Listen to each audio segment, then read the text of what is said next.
বাবরে, হায় বিধাতা, আমাদের এ কোন পাপের শাস্তি দিচ্ছ গো? এত রোদের কারণে তো সব নদী নালা শুকিয়ে গেছে, মাঠে সব ফসলও পানির অভাবে নষ্ট হয়ে গেছে। সবাই কিভাবে আমাকে এখন ভয় পাচ্ছে? বাবা বাবা বাবা বাহ! তুমি এটা ঠিক করছো না সূর্য।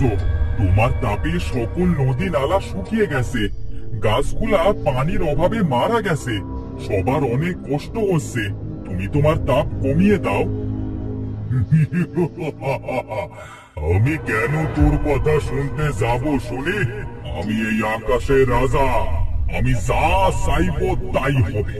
তুই যা তো এখান থেকে, যা।